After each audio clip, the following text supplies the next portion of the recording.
마스크를 뗄까요? 끼고 할까요? 아, 예, 알겠습니다. 예, 안녕하세요. 트루스 포럼의 김은구입니다. 오늘 광주 트러스트 포럼 시작을 진심으로 축하드립니다.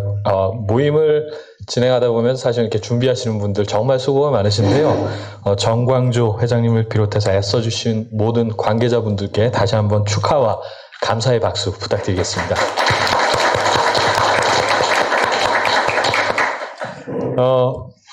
예, 저는 트루스 포럼의 김은구입니다. 지금 오늘 모임은 트러스트 포럼이죠. 트러스트 포럼하고 트루스 포럼 이게 그러니까 상당히 발음하기에도 비슷하더라고요. 특히 문무일 총장님 같은 경우에는 이게 말씀을 빨리 하시면 트러스 포럼 이러면서 이 트러스트 포럼을 말씀하시는지 트루스 포럼을 말씀하시는지 이게 헷갈릴 때가 상당히 많은데 트러스트 포럼의 신뢰 그리고 또 트루스 포럼의 진실, 사실 이 두 가지가 상당히 중요한 연관이 있습니다. 우리가 생각은 다를 수 있습니다. 그리고 정치적인 입장도 사실 다를 수 있습니다. 그게 어쩌면은 자연스러운 거죠.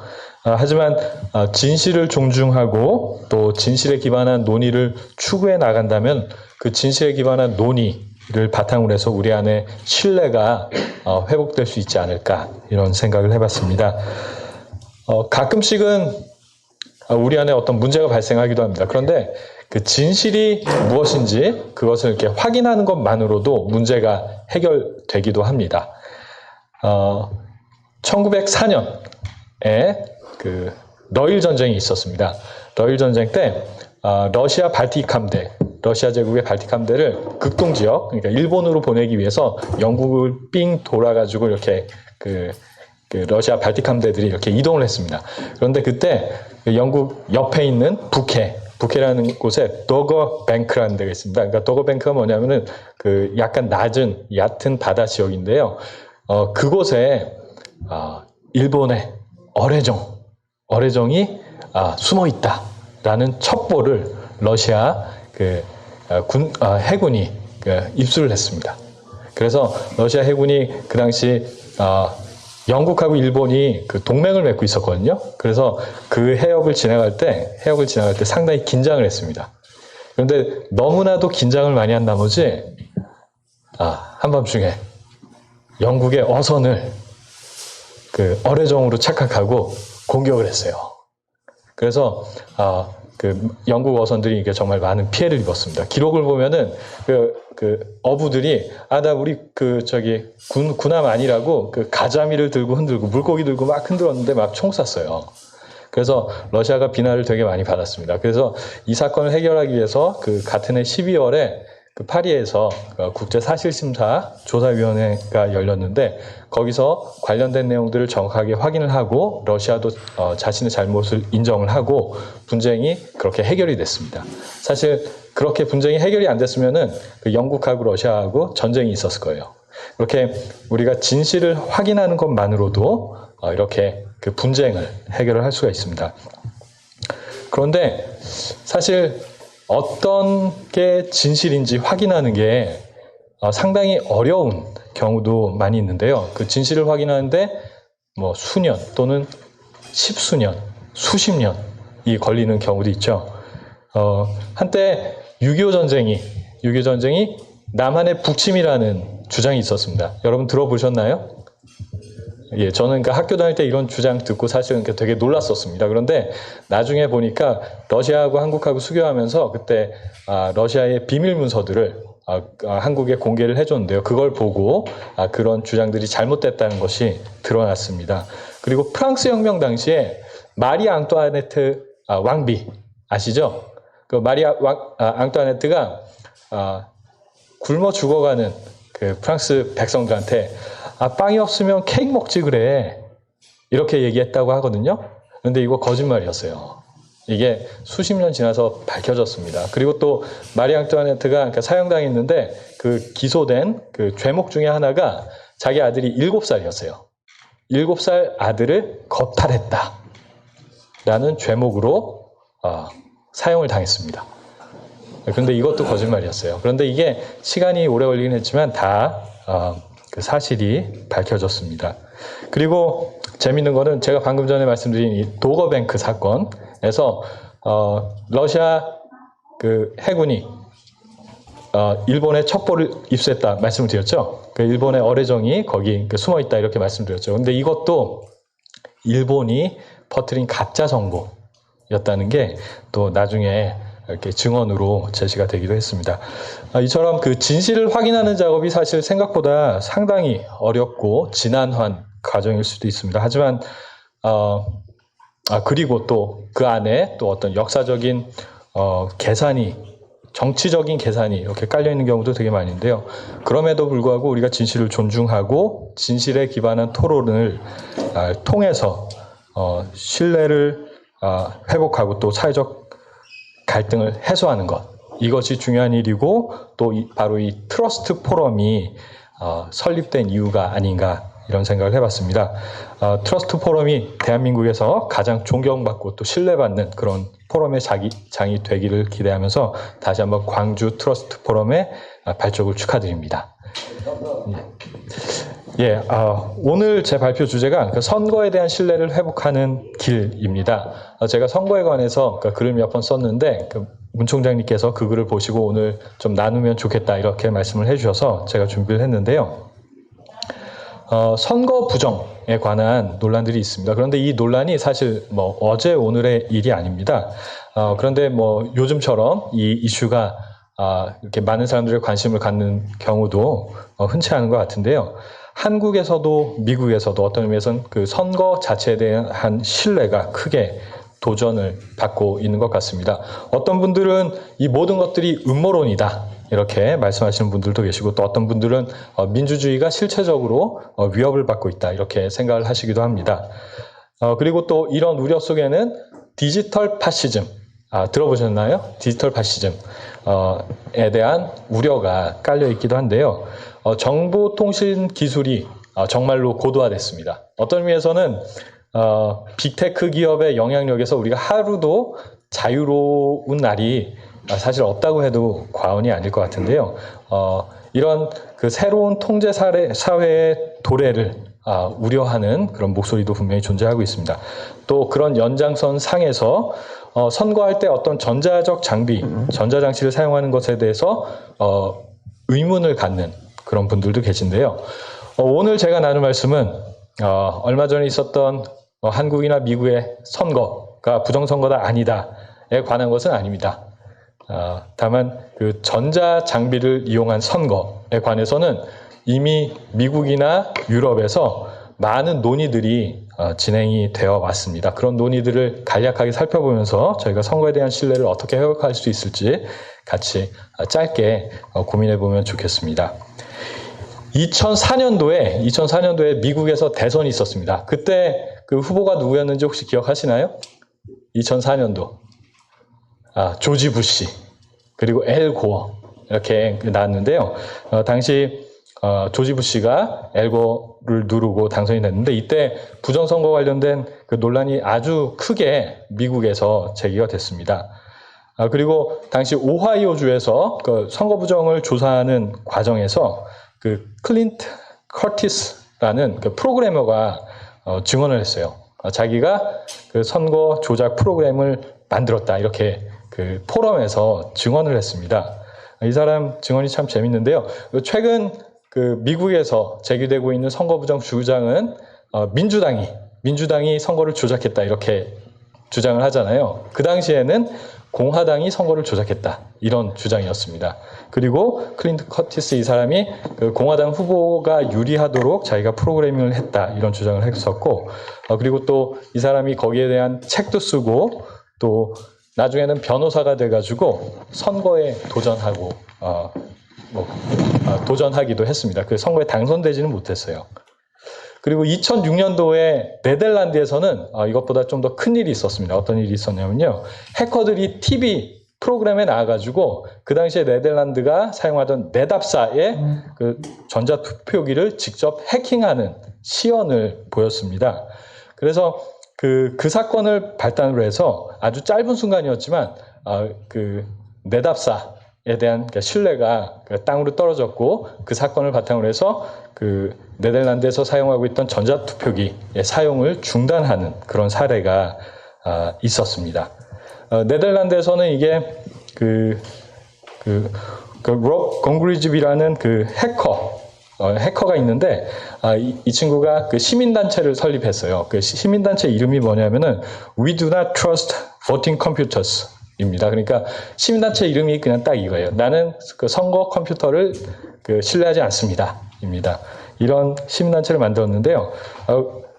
그런데 그 당시 독일에도 이런 비슷한 활동이 진행됐습니다. 이 네답사의 전자투표기를 그 독일이 수입해서 사용을 하고 있었는데요.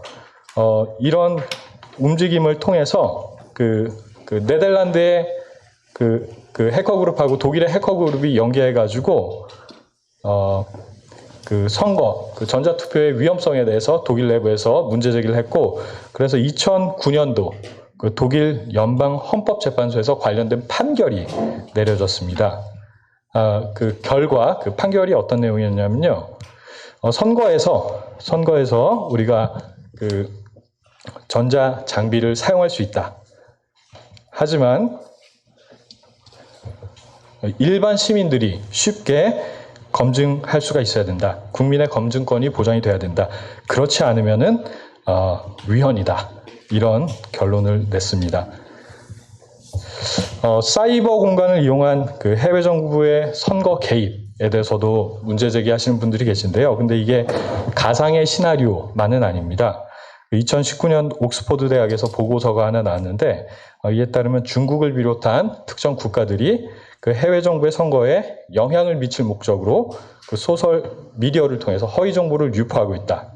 이런 사실을 밝혔고요. 그리고 같은 해 미국 하원에서는 그 중국을 비롯한 해외 정부가 자국 선거에 개입하는 것을 방지하기 위한 법안을 입안을 했습니다. 특히 그 2009년도 그 독일 연방 헌법재판소 판례를 우리가 좀 자세하게 그 살펴볼 필요가 있는데요. 이 판례 국내에서 소개하시는 분들은 이 판례가 그 전자투표에 관한 것이라고 이렇게 얘기를 합니다. 그런데 내용을 그 판결의 내용을 보시면 이게 단순히 전자투표에 관한 것이 아니라 그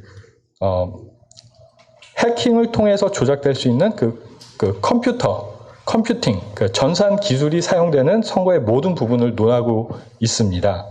그래서 독일은 이 판결을 통해서 그 투표용지를 단순히 개수하는 카운팅 머신, 이거는 그냥 정말 이게 100장인지 이렇게 세는 기계거든요. 그런데 이 개수기의 사용도 금지를 하고 있습니다. 이 판례의 취지는 그러니까 투표 기계의 사용은 가능한데 이게 하자나 조작의 가능성이 없음을 일반 국민들이 특별한 기술적인 지식 없이도 쉽게 명확하게 확인할 수 있어야만 한다. 그렇지 않으면 위헌이다라는 것이었습니다. 이게 전자장비를 이용한 선거, 사실 이렇게 많이 편리한 면이 있습니다. 하지만 한 가지 그 본질적인 문제가 있는데요. 그 시민들에 의해서 그 공개적으로 검증이 될 수 없다는 것입니다. 이것은 그 선거의 공공성이라는 본질에 반하게 되는데요. 따라서 그 독일은 그 투표소에서 그 투표소 현장 개표와 수개표를 통해서 그 해킹 가능성을 원천적으로 차단하는 그러한 전통적인 투표 시스템을 운영을 하고 있습니다. 또 관심 있으면 누구라도 그 개표 현장에 참여할 수 있게 하는 것이 독일 선거 제도의 기본적인 정신입니다. 그런데 예, 알겠습니다. 예. 그리고 실제로 많은 그 나라들이 전자장비를 이용한 선거를 이용하다가 이걸 폐지하거나 축소하는 움직임들이 많이 일어나고 있습니다. 간단히 말씀드리면은 영국에서는 프랑스에서는 그 전통적인 투표 방식을 고집을 하고 있는데 해외에 거주하는 국민들에 대해서 온라인으로 투표하는 것을 열어놨습니다. 그런데 이걸 2017년도에 폐지했습니다. 그리고 많은 나라들이, 유럽의 많은 나라들이 이런 전례를 지금 따르고 있습니다.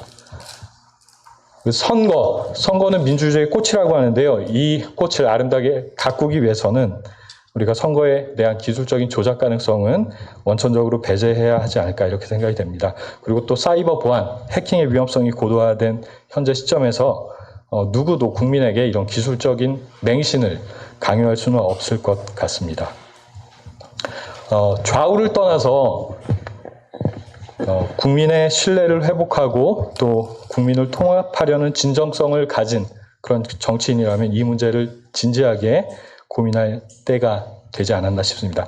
마지막으로 트루스 포럼은 기독교 보수주의를 표방하고 있는데요. 보수주의란 결국엔 진실을 지키는 것입니다. 진실의 가치를 지키는 것인데 하나님의 형상대로 창조된 인간의 존엄과 책임 있는 자유, 거짓을 떠난 진실을 지키는 것이 보수주의의 핵심이라고 생각을 합니다.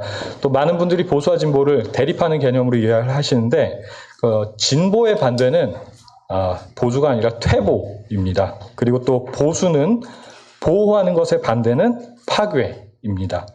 그 보편적이고 본질적인 가치를 파괴하는 것은 결국에 퇴보로 이어집니다.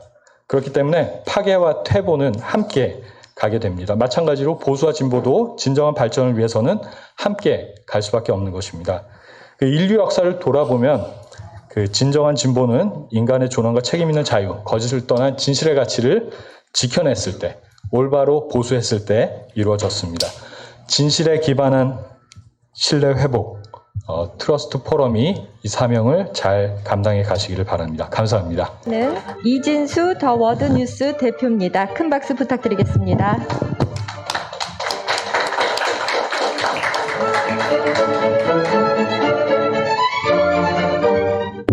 이럴 때는 빨리 하고 빨리 내려가는 게 도움이 되는 것 같습니다. 예, 안녕하세요. 전 더 워드뉴스의 대표 발행인을 맡고 있는 이진수입니다. 오늘 여기 라이온들과 함께해서 영광입니다. 저희 할아버지도 라이온스 클럽 회원이셨어요. 자, 우리는 봉사한다. 아닌가요? 예, 맞습니다. 예, 그 라이온스 한번 그 약자를 제가 찾아봤어요. 딱 리버티, 인텔리전스, 아워 네이션스 세이프티. 야, 이게 정말 자유를 그리고 지성 넘치고 우리나라의 안보를 지키는 라이온들 존경합니다. 화이팅입니다. 박수 한번 하시죠.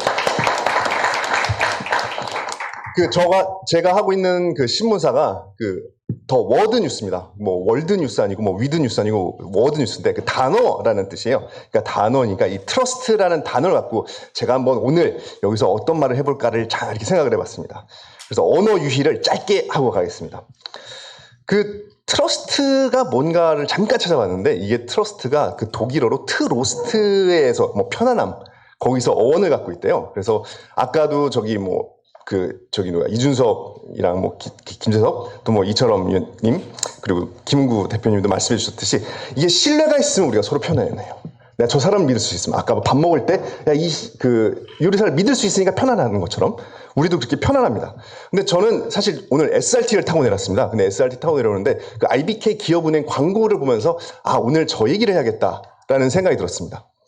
그 광고 나오는데 아직 세상이 알아보지 못한 기업들을 위해 이러면서 청년들이 나와가지고 자기 이게 스타트업 이야기를 하는 거예요. 그러면서 내가 아직 정말 작은데 누군가 나를 알아봐주고 믿어주고 기다려주는 것 그게 얼마나 중요하고 감사한 것인가 그런 그 광고 카피더라고요.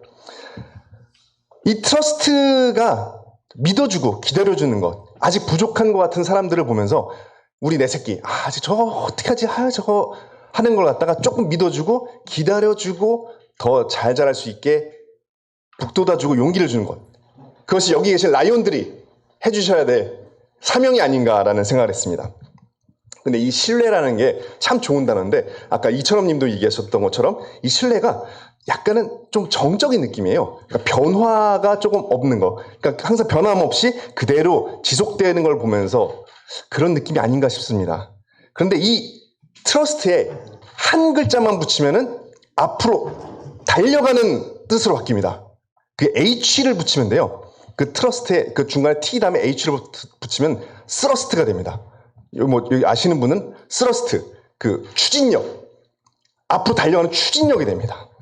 그럼 왜 어떤 H가 돼야 될까? 그 H에 한번 의미를 좀 담아봤습니다. 아까 라이온스 하는 것처럼 히든, 내가 지금은 밖으로 드러나지 않고 감추어진 채로 있지만 험블, H, 겸손하게 내가 지금 부족해.